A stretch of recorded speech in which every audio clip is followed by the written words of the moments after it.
2025년 1월 29일 수요일입니다. 오늘은 구정날입니다.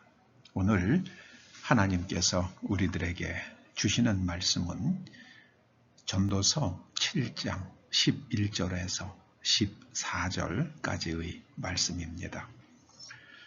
먼저 말씀을 함께 봉독하십니다. 지혜는 유산같이 아름답고 햇빛을 보는 자에게 유익이 되도다. 지혜의 그늘 아래에 있음은 돈의 그늘 아래에 있음과 같으나 지혜에 관한 지식이 더 유익함은 지혜가 그 지혜 있는 자를 살리기 때문이니라. 하나님께서 행하시는 일을 보라. 하나님께서 굳게 하신 것을 누가 능히 곧게 하겠느냐. 형통한 날에는 기뻐하고 곤고한 날에는 되돌아 보아라. 이 두 가지를 하나님이 병행하게 하사 사람이 그 장래 일을 능히 헤아려 알지 못하게 하셨느니라. 아멘. 사람이 잘 살기 위해 알아야 할 두 가지 지혜. 사람이 잘 살기 위해 꼭 알아야 할 두 가지 지혜. 이런 제목으로 말씀을 상고해 보시겠습니다. 예수님께서 이런 말씀을 하셨죠. 너희가 하나님과 재물을 겸하여 섬기지 못하느니라. 마태복음 6장 24절 말씀입니다. 인간은 몸을 가지고 있기에 먹어야 삽니다. 먹거리를 살려고 그러면 돈이 있어야 되죠. 그렇기 때문에 물이 높은 곳에서 낮은 곳으로 흘러가듯 사람은 가만히 두면 저절로 물질 중심으로 돈 중심으로 살아가게 됩니다. 이를 역류하여 하나님을 향해서 올라가도록, 다시 말해서 영 중심으로 살아가도록 우리를 이끌어가는 힘이 바로 신앙입니다. 내가 영 중심으로 살겠다고 마음을 정하는 그 정해진 마음의 태도, 그것이 바로 신앙입니다. 자, 그러면은 영은 무엇인가? 영은 하나님으로부터, 영이신 하나님으로부터 오는 보이지 않는 영향력입니다. 예를 들어봅니다. FM 방송을 들으려면 그 전파를 수신할 수 있는 장치가 라디오 안에 내재되어 있어야만 하죠. 그렇지 않으면은 FM 라디오를 들을 수가 없습니다. 하나님, 영이신 하나님으로부터 영향을 받으려면 우리가 먼저 하나님의 영을 받아야만 합니다. 그래야지 우리가 하나님의 말씀을 들으면서 영향을 받게 됩니다. 그렇지 않으면 말씀을 들어도 영향을 전혀 받지 않습니다. 우리는 어떻게 하나님의 영을 받을 수 있습니까? 하나님의 아들이신 예수 그리스도를 믿을 때에 우리가 하나님의 영을 받습니다. 하나님의 영을 받으면 돈의 노예로 살아가던 사람이 돈의 주인이 됩니다.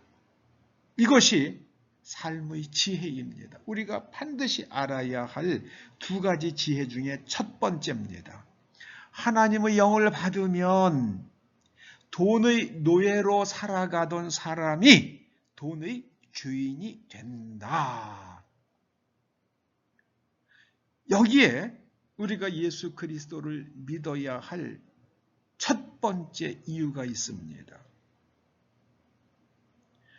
돈 중심으로 세상을 바라보고 돈 중심으로 판단하고 돈 중심으로 결정하고 살아가는 사람들이 바로 공산주의자들입니다. 그들은 세상을 돈의 관점으로 바라봅니다. 사람이 살려고 그러면, 잘 살려면 돈이 반드시 있어야만 합니다. 그러나 돈이 사람을 잘 살게 만드는 것은 아닙니다. 돈은 반드시 있어야 하지만 돈 그 자체가 사람을 사람답게 만들어주는 것은 아닙니다. 신앙이란 것은 돈의 중요성을 잘 알면서 돈의 주인으로 살아가는 그 방법을, 그 길을, 그 지혜를, 그 관점을, 그 능력을 배우는 것입니다. 성경은 우리들에게 이런 관점을, 이런 지혜를 가르쳐주는 교과서와 같고 성경을 읽을 때에 하나님으로부터 오는 영향을 받습니다. 자, 두 번째 지혜는요, 우리는 내일 일을 모른다는 것입니다. 내일 일을 모른다는 것입니다. 그러므로 내일 일에 대해서 염려해도 별 의미가 없습니다. 그러므로 이것은 무모하게 살라는 뜻이 아닙니다. 오늘 내가 사람으로서 마땅히 해야 할 일을 하나님의 말씀에 비추어서 확정하고 그 일을 하는 것, 이것이 바로 삶의 지혜입니다.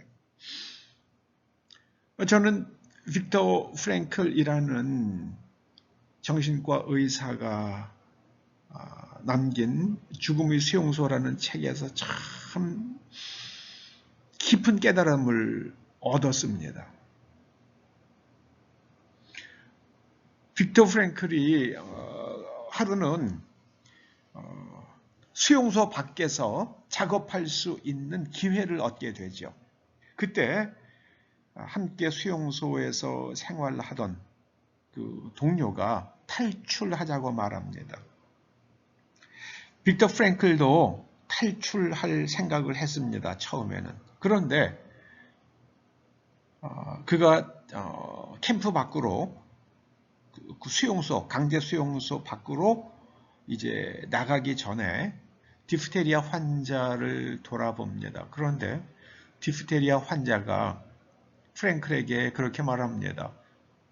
나를 돌봐줄 사람이 없습니다. 당신이 유일합니다. 나를 버리지 마십시오. 나를 버리지 마십시오. 바깥에 나가서 작업을 하던 중에 그 독일군 병사들의 감독이 소홀해진 틈을 타서 친구가 눈짓을 합니다. 이제 빨리 탈출하자는 거죠. 그 순간 빅터 프랭클의 뇌리에 그 디프테리아 환자, 수용소에 있는 디프테리아 환자가 떠오릅니다. 그래서 내가 지금은 탈출할 때가 아니라 그 환자를 돌보아야 할 때라고 생각을 하고 그는 탈출하지 않습니다. 그리고 수용소로 돌아갔고 또 그곳에서 환자를 돌봅니다. 결국 그 환자는 죽었던가 그래요. 그리고 나서 며칠 후에 연합군이 그 수용소에 들어옵니다.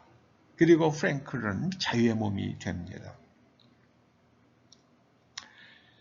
프랭클이 정신과 의사고 이름이 나게 됩니다.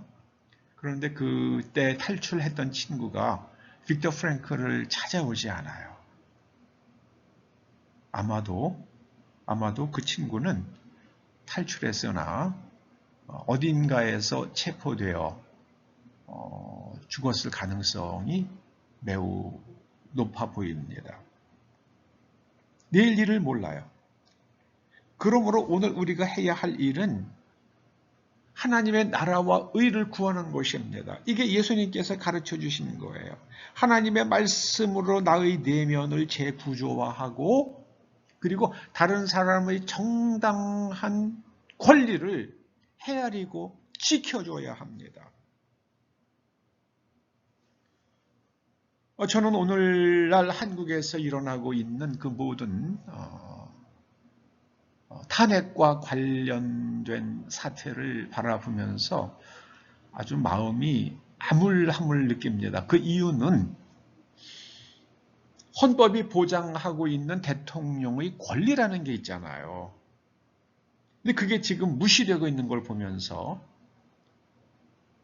왜 그 많은 법관들은 헌법에 명백하게 명시되어 있는 그 규정들을 대통령에게 적용해서 그를 보호하지 않는가? 일제시대에 일본 그 악랄한 일본 그 경찰들도 독립군을 체포했을 때 가족들을 면회시켜 주었다고 그럽니다. 탈북한 김일성 대학을 졸업하고 일본의 중국 북한의 그 노동신문인가 하는 거기에 기자를 하던 어떤 여자 기자가 탈북을 해가지고 남한에서 살고 있는 사람이 있어요. 근데 그 사람이 탈북을 한 이유가요. 어느 날 남편이 체포되었다고 그러는데 어디에 있는지도 모르고 면회도 할 수도 없고, 그런데 이 사람은 기자니까는요, 항일운동을 하던 어느 공산주의자의 일대기를 쓰라는 지시를 받습니다. 그 자료를 읽는데 일본 경찰들이 그때 그 항일 운동을 하던 그 공산주의자의 가족들이 그를 면회할 수 있도록 허용하는 것을 봅니다. 그러니까 가족들이 그 남편이 어디에 있는지를 아는 거예요. 그리고 가서 면회를 하는 겁니다. 그런데 이 여자는 자기는 인간 중심이라고 하는 북한 사회에서 사는데 자기 남편이 무슨 죄로 잡혀갔는지 어디에 있는지도 알지도 못하고 면회도 못하는 거예요. 죽었는지 살았는지 어떤 처벌을 받았는지도 모르는 거예요. 그래서 이 여자가 지금 북한은 일본 제국주의보다 더 악하다, 이렇게 결론을 내리고 기회를 엿보다가 탈북을 해서 한국으로 왔더라고요. 똑똑하더라고요. 똑똑한 여자예요. 여러분, 일본 사람들이 가장 존경하는 인물을 꼽으라고 그러면은 세 번째로 꼽히는 사람 중에 한 사람이 스기하라 지우네라는 외교관이라고 그럽니다. 이분이 리투아니아에 영사로 있었는데 이제 리투아니아의 독일군이 점령을 했으나, 독일이 나치가 점령을 했으나 아직까지 영사관 역할은 하고 있는데, 그때 유대인들이 리투아니아의 영사관으로 몰려와 가지고 일본을 경유할 수 있는 비자, 경유 비자를 달라고 그렇게 요청을 합니다. 그런데 본국에서는 경유 비자를 주지 말라고 훈령이 떨어집니다. 그래서 스기하라가 고민을 하다가 자기가 그 정부의 훈령을, 일본 정부의 훈령을 거스려서 수천 명에게, 정말 수천 명에게 비자를 발급해 줍니다. 경유 비자예요. 그리고 일본으로 갈 수 있는 비자예요. 경유 비자니까는요. 거기서 이제 뭐 미국을 가든지 다른 나라로 갈 수 있는 거죠.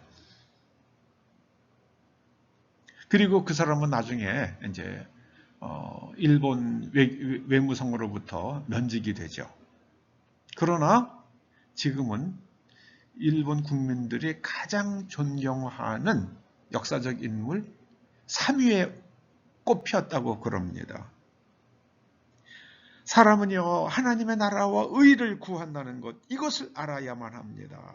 내일 일은 몰라요. 그러나 오늘 내가 나의 명예나 돈이나 출세 이런 것보다는 성경이 말하는, 하나님의 말씀이 우리에게 말하는 하나님께서 옳다고 하시는 것, 그리고 하나님의 다스림을 받는 그 두 가지, 하나님의 나라와 의가 그겁니다. 하나님의 말씀에 다스림을 받고 하나님께서 옳다고 하시는 내면 구조를 만들어서 그대로 행동하는 것이 되면 내일 일은 몰라요. 내가 오늘 고통이 따를지라도 그렇게 해야 된다고 생각을 합니다. 오늘날 한국의 판사들이 법을 무시하고 판결을 하는 걸 보면서 법정신이 실종된 저 판사들은 결국 그들은 사법고시에 붙었고 국민을 위해서 봉사할 수 있는 기회를 스스로가 오염시켰기 때문에 그들은 반드시 버림받을 거다. 누구로부터 버림받는가? 바로 그들에게 이렇게 하라고 지시한 사람들로부터 버림받을 것입니다. 여러분, 남로당의 우두머리였던 박헌영이라는 사람이 북한에 이제 가죠. 6.25 때 6.25가 끝나고 나서 박헌영이 50년대 중반에 50년, 6년인가 7년에 죽었다고 그러잖아요. 굶주린 개에 뜯겨 먹어서 죽었다는 이야기가 있잖아요. 누가 죽였습니까? 김일성이 그렇게 했다고 그러잖아요.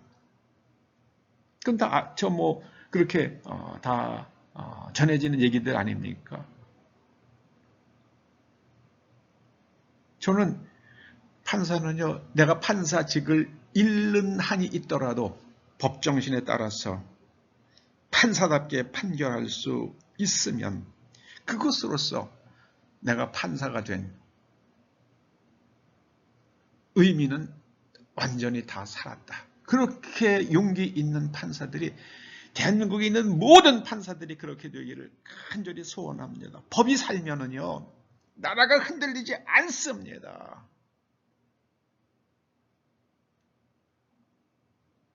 법정신이 살아있는 판사, 법 조문과 일치하는 법정신을 가지고 있는 판사들이 세워지고 자기의 출세와 영달을 위해서 굳게 그야말로 곡학아색하는 사람들은 스스로 그 자리에서 나올 수 있기를 소원합니다. 법이 살면 나라가 살고 법이 무너지면 나라가 무너집니다. 그게 구약성경이 보여주는 역사입니다. 법이 살면 나라가 살고 민족이 살고 법이 무너지면 나라는 반드시 무너집니다. 기도하시겠습니다.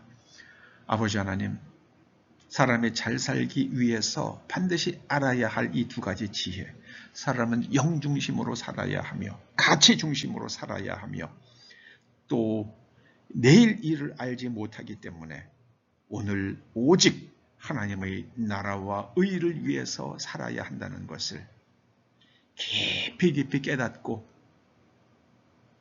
스기야라처럼 빅터 프랭클처럼 살아가는 판사들이 이 땅에 모든 판사들이 그렇게 되기를 소원하오며 예수님의 이름으로 기도드립니다. 아멘.